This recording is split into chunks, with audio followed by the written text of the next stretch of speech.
قبر برای ما میگفته است که با خود بیارید چی است. میگفته است انا بیت الوحده،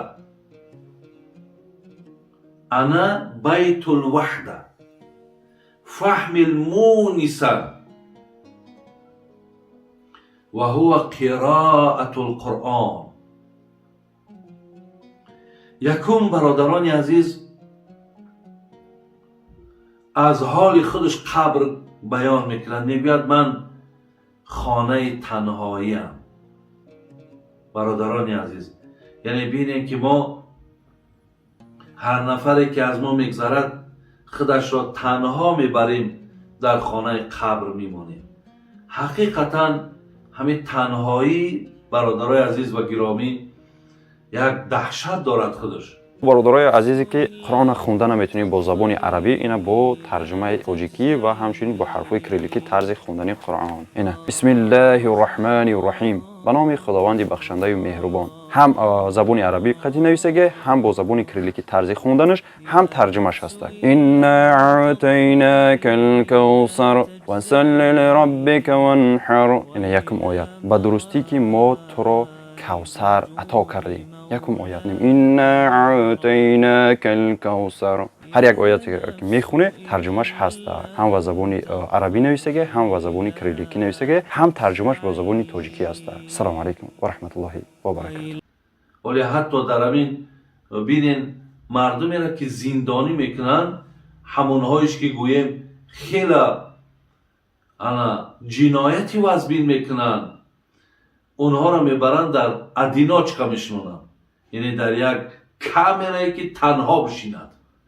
زیرا که تنها نشستن برای آدم بسیار یک مشکل، یک سختی داره. قبرم همیره گفته من خانه تنهایی ام. شما همراه خودتان مقصد یک مونیس بیارین، یک دلبردار کننده بیارین، یا بگیم برای خودتان یک همراه بیارین، یک رفیق بیارین.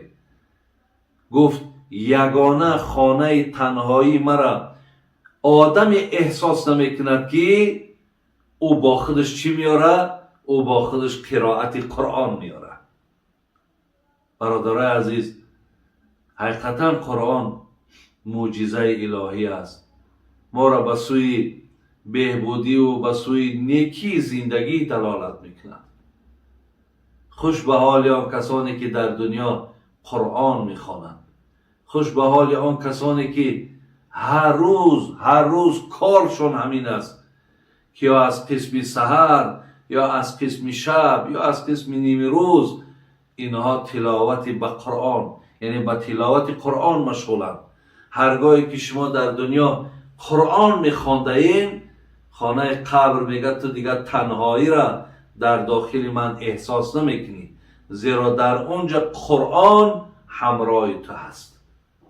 برادران عزیز و خواهرای مهربان، از خواندن قرآن شما ببینید که دنیا تاندم اگر اجر میگیری، ثواب میگیری، نور میگیری، خیر میگیری، پاداش میگیری، خانه قبرتم از قرآن چقدر با برکت های. بعد از آن گفت انا بیت الظلمه فحمل سراجا و هو صلاة فی اللیل. گفت دویم چیزی که خانه قبر به ما مصلحت داده سی که دویم چیزی که با خود بیارین، بعد یعنی که قرائت قرآن همراهت هست، دویم چیزم باید همراهت باشد، زیرا که من خانه تاریکی ام. برادرای عزیز، شما بینید وقتی اگر چراغ نباشد، وقتی در خانه تاریکی باشد، چقدر در این حالت هم قلبهای شما تنگ می شود، چقدر خودتون ناراحت حس میکنید. در حال برای خودتون روشنی میکابید.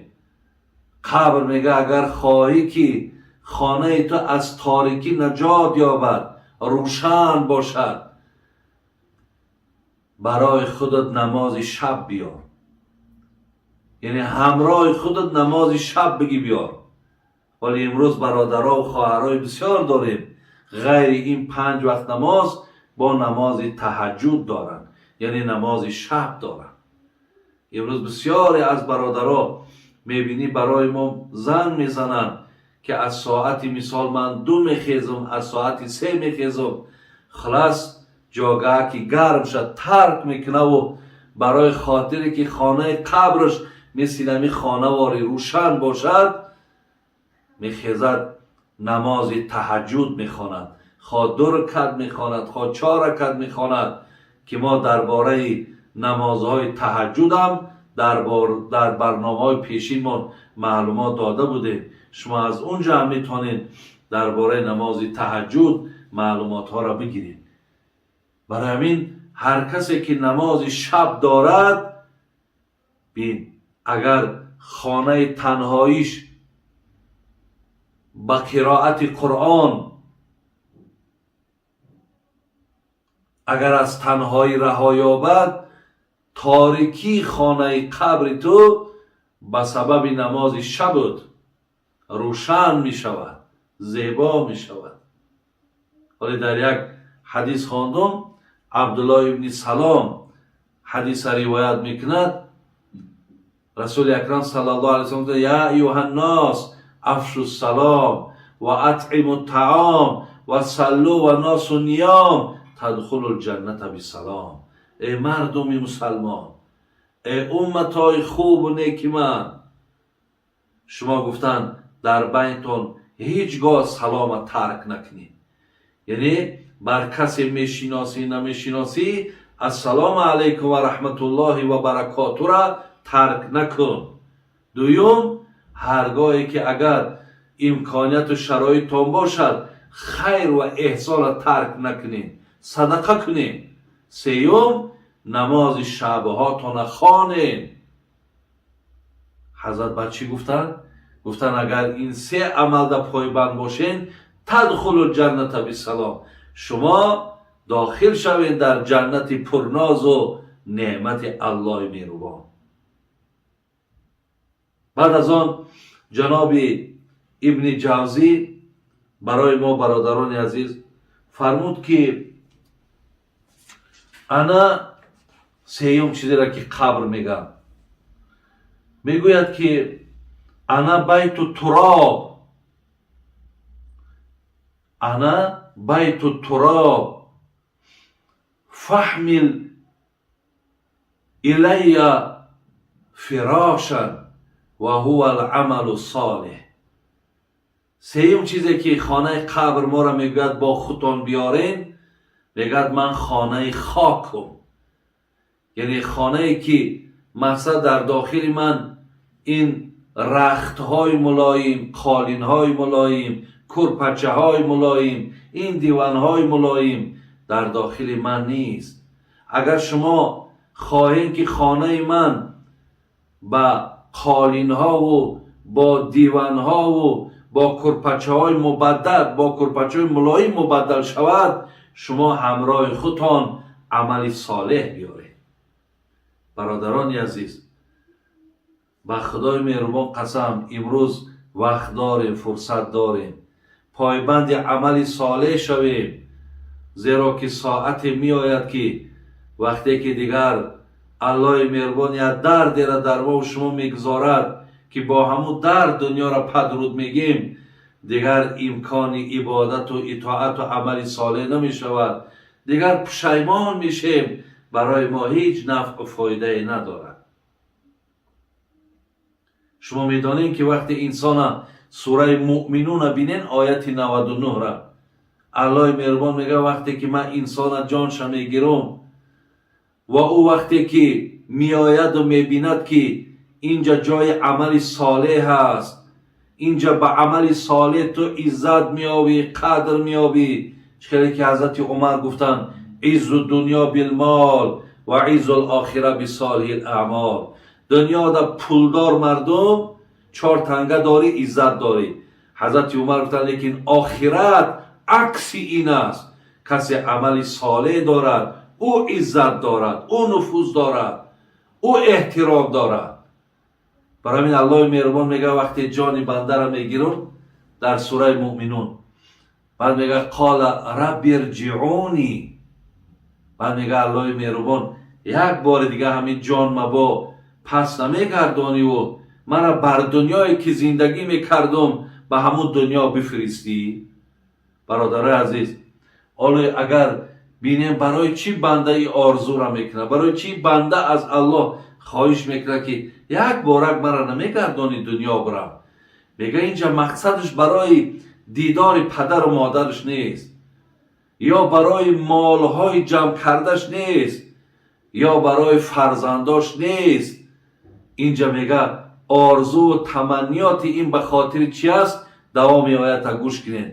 قال رب ارجعونی لعل اعمل صالحا فیما ترکتو. تا پروردگارا من وقتهای داشتم، امکانیتها داشتم، لیکن بیهوده گذرانیدم، بی‌پروایی کردم، هیچ اهمیت ندادم. خدای مهربان پس میگردم و همون وقتهایی را که من بیهوده گذرانیدم، به اهمیتی کردم، همونها را جبران میکنم. یعنی میرم در هر لحظه یافتگیم پایبند عمل صالح میشم. لیکن الله مهربان چیش میگه؟ کلا انها کلیمتون هو قائلها و من ورائهم برزخ الی یوم یبعثون. الله مهربان میگه هرگیز من میدانستم، من این سخن پیشترم روان کردم که تو از من زاره میکنی، تولا میکنی. برای این تر من گوشزد کردم که جان تا وقت میگیرم حرکت کن که این حسرت با خودت نیار. من پیشتر شما را گفته بودم امروز دیگر بین تو و بین دنیا پرده گذاشتم که دیگر شما به طرف دنیا بازگشت دیگر نداری. یعنی چیزی کردی الک الحال حاصل شو میگیری. برادران عزیز و گرامی، ما حدیث داریم ان الله لا ينظر الى اموالکم ولا الى صورکم ولكن ينظر الى قلوبکم و اعمالکم. الله در مال نظر نمیکنه، در صورت نظر نمیکنه، در نسب نظر نمیکنه، لیکن نظر میکنه در دل و نظر میکنه در عمل. کنی ما چه عمل داریم؟ یعنی عمل ما پیش الله مهربان اعتبار است. حدیث داریم یتبع المیت ثلاثتون، سه چیز از پس مرده می رود: اهله و ماله و عمله. بین اولادهاش می روند، مالهاش هم می برند اونجا در حق مردم و گرکن و کفن و دیگر هم می تیند. سیوم عملش هم از قفاش می رود. فیرجع اثنان و یبقى واحد. دو تا اینها میگه پس میگردن، یک تاش همراهی همان مرده باقی میمونند. یرجع اهله و ماله و یبقى عمله. اهلش قطعی، مالش پس میگرده با میآید و عملش قطعی همون انسان در قبر میگذارند. خواه خوشبخت میشود، خواه بدبخت میشود، ای دست عملش است. امام غزالی یک قصه میاره، میگه که باره میگه در جنازه یک نفر اشتراک داشتیم، در پهلو نگاه کردم یک جوانی بود. این امام غزالی حکایت داره، میگه طرف همون جوان گفتم اگر خداوند همین نفری که حاضر ما جنازه شو میخوانیم اگر همین زنده کنه، بعد زنده کردن همین با چی کار مشغول میشود؟ میگه جوان بسیار جوابی زیبا داد. گو اگر خداوند ایرا جانش دوباره گردانه، هر آینه تا آخری عمرش گفت وقتش ضایع نمیکنه، همیشه پایبندی عملهای نیک و صالح میشود. بعد میگه جوان گفتم که بچم بسیار جواب خوب دادی بود، لیکن یقین دام که این دویم باره زنده نمیشود، لیکن با آن چیزی که گفتی بچم پایبند باش. بله برادران عزیز و گرامی، یک قصه دیگری را گوش کردم. میگه یک نفر مغازه رفتن، مغازین رفتن و خرید کردن و نزدی بگیم سوداگر آمدن. اگه حاضر همه کسه ها کاردا قدیشید است، کارتا قدیشید است، کارد هست. میگه وقتی همون کارت ما برآوردم، همون کارت ما برآوردم تا خریدی کردگی ما از همون دارونی از درون همون کارتم بگیم مبلغش بگیرد. وقتی که میگه پیش همون اپارات در گذاشتش، از اپارات میگه صدا برآمد که مبلغت کافی نیست. حالا آن که میگه من میدونستم که قریب 3 برابر از خریدی من در کارتای من پول بود. میگه من گفتم ممکن که یگان خطا شده است، یک بار دیگر با همون کارت را بر این دو. میگه وقتی بر گفت رمز خطاست، یعنی همون رقم هایی که هست همون خطا برآمدن. میگه وقتی این را دراز کرد گفت نقد چیزی داری بته. گفت مقصد خریدگی تا با پولی نقد گو بگیر، زیرا در کارتای تو مبلغ نیست یا رمزش خطا برآمد. بعد میگه سوداگر گفت امکان دارد که اگر همون کار در پیش تلفن گذاشته باشی، امکان دارد که همون کارتای تو را سوزاندگی باشد. خلاص میگه من از مغازین بیرون شدم و در گوشم فقط یک گپی بود: نقد چیزی داری؟ نقد داری؟ مقصد نقد چیزی داری که حسابت برابر شود؟ میگه در ذهن من، بندای خدا را بینید، در ذهن من میگه میدان قیامت آمد. من با امید پیش الله مهربان میگه که در حساب میگه استاده مو و امید بر همون نمازم دارم، روزم دارم، زکات دارم، حج دارم، بسیار چیزهای انجام دادم و با امید اونها ایستادگیم. و مبادا میگه یکی از الله مهربان فریاد شود، خطاب شود که حقیقتا تو اعمالهای زیاد کردی، لیکن اینها را تو در پهلوی حسد، در پهلوی بخل، در پهلوی غیبت، در پهلوی حقارت، در پهلوی مقصد دیگر اعمال زیشتت گذاشتی. اینها را همش خورد نابود کرد، سوختن. یگان نقد، یگان اعمال دیگر داری؟ در ذهن میگه این آمد. برادران عزیز، برای این برادران عزیز و گرامی، ما باید که همیشه پایبند اعمال باشیم و هیچگاه ننازیم که من اعمال زیاد دارم. امکان دارد که با یک کردار زیشتمان اعمال هامون هم همش سوزد، نابود شود. خلاص قبر سیم فریادش چی بود؟ این بود که من خانه خاک هستم. با خودت مقصد خانه را بیا آرا و تارت از قالین و از کرپچه و این چی بود؟ این عمل صالح بود.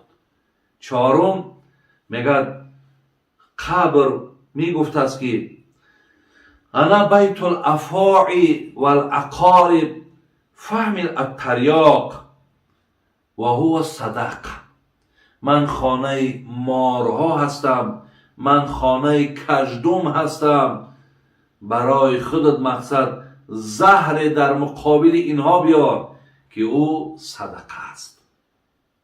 برادران عزیز، هر کسی که در دنیا نام سخیگی دارد، هر کسی که در دنیا دست دهنده دارد، این نفر برادران عزیز و گرامی خانه قبرش از اذیت این مارها و از اذیت این خزنده هایی که بسیار بر بالای بنده مسلط می شود، همه اونها را از خود دور میکند. زمان در دنیا این آدم برادران عزیز سخی باشد. سیوم پنجم بعد خانه قبر گفت انا بیت سؤال منکر و نکیر فاکثر علی ظهری لا اله الا الله محمد رسول الله. گفت من مقصد خانه چی هستم؟ گفت من گفتن سؤالی خانه سؤال منکر نکیرم، یعنی اینجا منکر و نکیر می آید و تو را می پرسد در پشت من کلمه لا اله الا الله محمد رسول الله را زیاد بگو، انشاءالله گفت از این شب تو خلاص می آبی. برادران عزیز و گرامی، ما همراه خود 5 چیز باید می بردیم. از ذهنهاتون دور نکنید. یکم قرائت قرآن بود، دوم نماز شب بود، سوم عمل صالح بود، ببین چهارم صدقه بود، پنجم لا اله الا الله محمد رسول الله. این 5 چیز را برادران در خداتون جمع کنید، همراه خدا نگه دارین تا اگر دنیاتون هم خیر و نیکی یابین، خانه قبرتون هم دیگر به تشویش می شود. الله مهربان توفیق منتید که از عهده این سخنی عزیز خدا برآمده توانیم و الله را دعا کنیم که خدای مهربان هم دنیا مونه هم آخرت مونه آباد گردانه و الله مهربان همیشه همه ما و شما را در پناه رحمت و عصمتش نگهبان باشد. اهدنا الصراط المستقیم صراط الذین انعمت علیهم غیر المغضوب علیهم ولا الضالین آمین یا رب العالمین.